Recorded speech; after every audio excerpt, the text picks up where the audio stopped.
Good morning. Today, 28 August 2025, Thursday.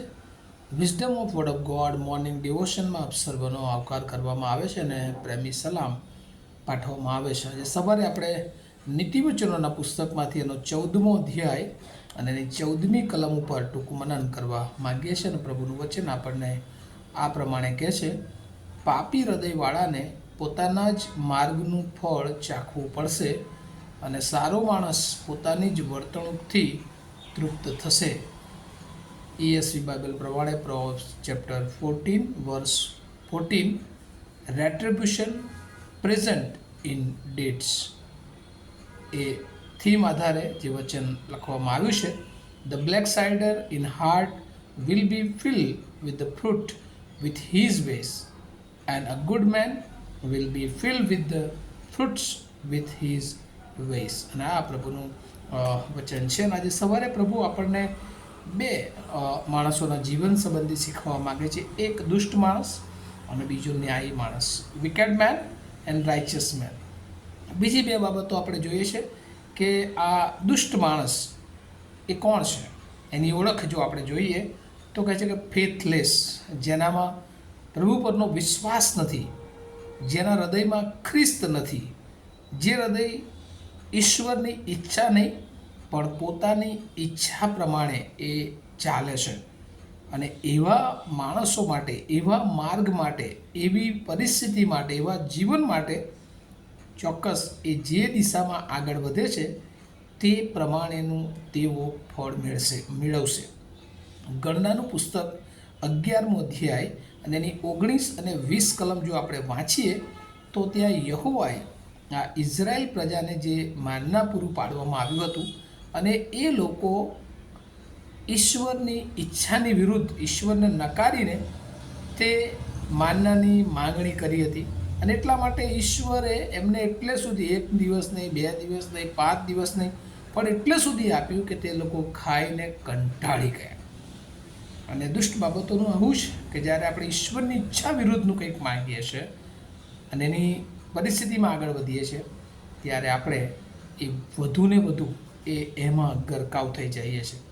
બીજું એક વચન નવા કરારમાં લુકની સુવાર્તા એનો 11મો અધ્યાય એની 26મી કલમ જો આપણે વાંચીએ તો ત્યાં પણ લખ્યું છે કે જ્યારે કોઈ જીવનોમાં ભૂંડી બાબતો આવે છે ત્યારે કહે છે કે જેમ એક ભૂંડો આત્મા એ બીજા 7ને સાથે લઈને આવે છે અને તેની હાલત એ પહેલાં કરતાં પણ વધારે એ ભૂંડી થતી જાય છે.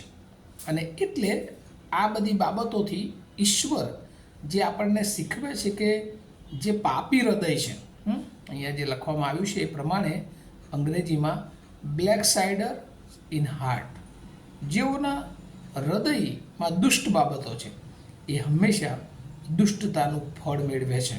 અને એમાં એનું પરિણામ જે છે, જેવું એ કરતું હશે એ પ્રમાણે એને ફળ મળે છે. અને એટલા માટે ઈશ્વર આજે સવારે એ માર્ગોથી બહાર નીકળીને બીજી તરફ જે વચન લખવામાં આવ્યું છે, અને સારો માણસ પોતાની જ વર્તણૂકથી તૃપ્ત થશે. એનો અર્થ શું? સારો માણસ, રાઇચિયસ મેન, ગુડ મેન, જેનું હૃદય શુદ્ધ છે, જે ઈશ્વરને ઓળખે છે, જેના હૃદયમાં ખ્રિસ્ત છે, પોતાની ઈચ્છા પ્રમાણે નહીં પણ દેવની ઈચ્છા પ્રમાણે જે જીવન જીવે છે, એ કહે છે કે પોતાની વર્તણૂક પ્રમાણે, પોતાની ઈચ્છા પ્રમાણે નહીં પણ એ પોતાના જીવનમાં સંતોષ પામશે. ફુલ્લી સેટિસ્ફાઈડ હિમસેલ્ફ, પોતાની પરિસ્થિતિમાં, પોતાના જીવનમાં એ સંતોષ પામશે. અને એટલા માટે કે એની તમામ જરૂરિયાતો જે કંઈ હશે બધી પૂરી પાડવામાં આવશે. ગીતશાસ્ત્ર 17મો અધ્યાય એની 15મી કલમ જો વાંચીએ તો ત્યાં પણ લખ્યું છે: હું તો ન્યાયીપણે વર્તીને તારું મુખ જોઈશ, હું જાગીશ ત્યારે તારી પ્રતિમાથી સંતોષ પામીશ. અને દાઉદ ગીતશાસ્ત્રી એ ગીતમાં લખે છે કે ન્યાયીપણે જ્યારે વર્તન થાય છે ત્યારે આપણે દેવનું મુખ જોઈ શકીએ છીએ. આપણે જ્યારે જાગીએ છીએ ત્યારે કહે છે કે એની પ્રતિમાથી એ સંતોષ થાય છે. અને સંતોષ સહિતનું જીવન એ ન્યાયી માણસ પ્રાપ્ત કરે છે. અને એટલા માટે આપણને આજે સવારે પ્રભુ એ આ બંને માર્ગોની વાત કરે છે. જો આપણે દુષ્ટ માર્ગ તરફ આગળ વધીએ છીએ વિકેડ વે તરફ આગળ વધીએ છીએ તો આપણે દુષ્ટતાના ફળમાં આગળ વધીએ છીએ. પણ જો આપણે ન્યાયી માણસ તરીકે, રાઇચિયસ માણસ તરીકે આગળ વધીએ છીએ તો પ્રમાણિકતાના ફળો, દેવીય ફળો, બીજા અર્થમાં ડિવાઇન ફ્રૂટ્સમાં આપણે આગળ વધીએ છીએ. હવે આપણે આપણા જીવનમાં નક્કી કરવાનું હોય છે કે આપણે કઈ તરફ જવું. એક ક્ષણિક આનંદ, સુખ કરતાં વિશેષ અનંતકાળિક ફળો જે ઈશ્વર આપણને આપવા માગે છે, એ સંતોષ ઈશ્વર આપણને આપવા માગે છે. આપણી જોઈતી તમામ જરૂરિયાતો પ્રભુ સમયે સમયે પૂરું પાડનાર દેવ છે અને આપણા હૃદયમાં હંમેશા અનંતકાળિક શાંતિ આપે છે. અને એ જીવનમાં પ્રભુ આપણને આગળ લઈ જવા માગે છે.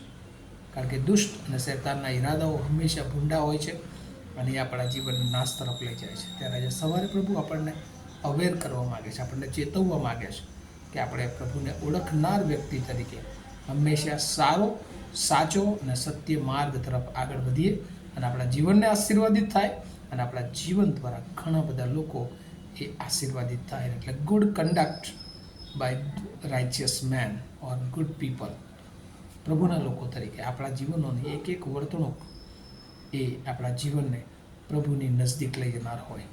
એ વાત પ્રભુ આપણને શીખવવા માંગે છે. આવો આપણે પ્રાર્થના કરીએ. અમારા જીવંત અને દયાળુ ઈશ્વર, અમે આભાર માનીએ છીએ તમારી દયાને માટે, કૃપાને માટે. અને આજે સવારે પ્રભુ જે વચન તમે અમને આપ્યું છે, દુષ્ટ માણસ અને ન્યાયી માણસ, અને બંને વચ્ચેનો જે વિરોધાભાસ છે, એક એ દુષ્ટ બાબતોને પોતાના જીવનમાં વૃદ્ધિ આપે છે, ન્યાયી માણસ એ સંતોષ સહિત પોતાની ઈચ્છાને તૃપ્ત કરે છે.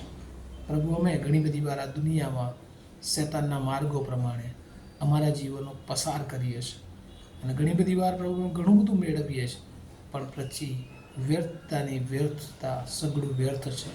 જે સુલેમાન અમને નીતિવચનમાં કહે છે એવું બને છે. અને એક ન્યાયનો માર્ગ કે જે માર્ગ અમને અનંતકાળિક સુધી લઈ જાય છે. ત્યારે એ માર્ગમાં આગળ વધવાના માટે તમામને કૃપા આપો. અમે બધા અમારા જીવનો, વિશેષ જેઓ સાંભળી રહ્યા છે, એ બધાને તમારી કૃપા, બળ અને સામર્થ્ય તેમના માટે માગતા એમના જીવનોને પ્રભુ તમારા હાથોમાં સોંપતા અમારી પ્રાર્થના ઈસુ પ્રભુના નામમાં સાંભળો, તેનો સ્વીકાર કરો. Amen. Have a nice day to all of you. Thank you.